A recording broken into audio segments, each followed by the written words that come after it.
Imagine the cold wind of a European winter in the 16th century. The sky is grey, heavy and silent. Beneath that silence, fear breathes.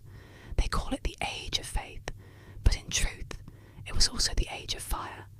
And in that fire, thousands of voices were silenced. Voices accused of whispering to the devil. Tonight, let us travel back in time to the age of the witch hunts. The story begins not with magic, but with fear. Villages were small, isolated, surrounded by endless forests where the unknown lived. Crops failed, children died of fever, storms destroyed homes, and people needed someone to blame. When they could not explain suffering, they turned to superstition.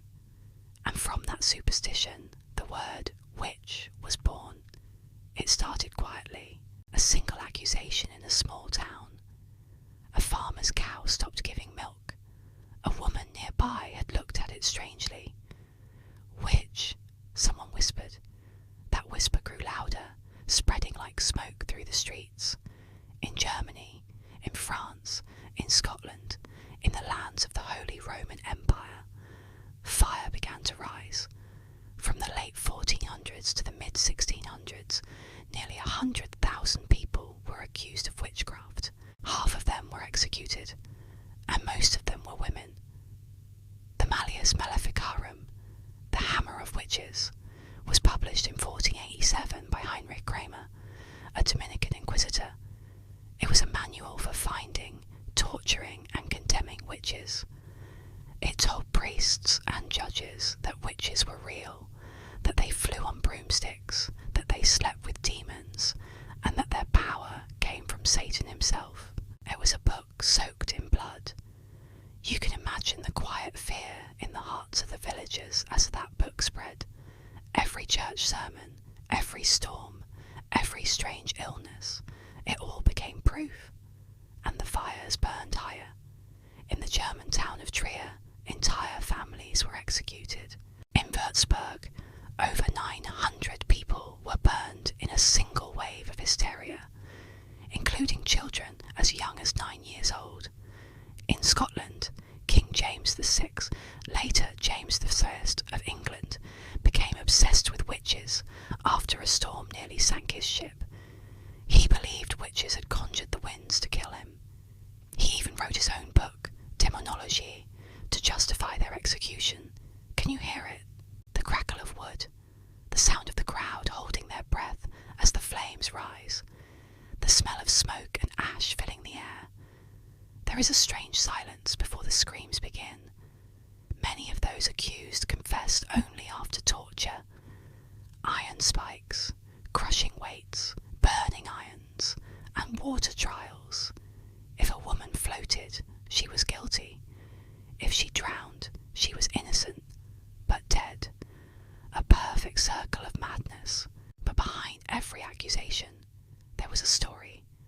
A jealous neighbour, a land dispute, a woman who spoke her mind too freely, a midwife whose patient died in childbirth, a widow who owned too much land, and so many of them faced the same end, bound to the stake, eyes wide open, whispering prayers that the fire would be quick. Let me tell you one such story. The year was 1626, in the Bavarian town of Bamberg. The air was thick with fear. The witch hunters had come again, led by the Prince Bishop Johann Georg Fuchs von Dornheim, known as the Hexenbrenner, the witch burner. He built a prison called the Drudenhaus, the House of Witches. There, hundreds were tortured until they confessed to impossible crimes, flying, summoning storms, killing children. One of the victims was Dorothea Flock, a young woman accused of sorcery after a neighbour's baby died. Her husband begged for mercy, even appealing to the Pope. But before his letter could arrive, she was executed. Her last words were said to have been, "God knows my soul is clean." In England, the witch hunts reached their darkest point under the hands of Matthew Hopkins, the witch finder general. He was not a priest priest or a judge, just a man hungry for power and gold. He travelled from village to village during the English Civil War, claiming to cleanse the land of witches. He was paid for every woman he condemned. Over 200 people died by his hand in just 2 years. Hopkins claimed he could find the devil's mark on the skin of the accused. Any mole, scar, or birthmark was enough. He used needles and knives to test them, stabbing to see if the flesh bled. He would keep women awake for days, believing that sleep would let demons escape. When he finally drowned in 1647, some said it was the devil himself who came for him. But fear, once awakened, does not die easily. The witch hunts spread to the New World.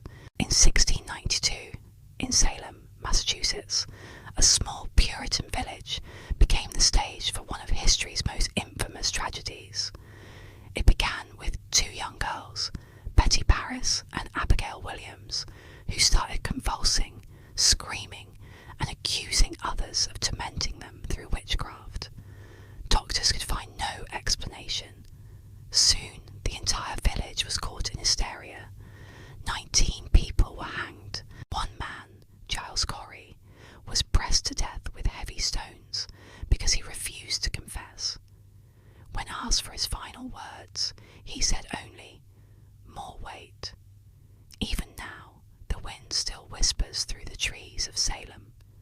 Some say if you walk there on a cold night, you can still hear their names carried in the air.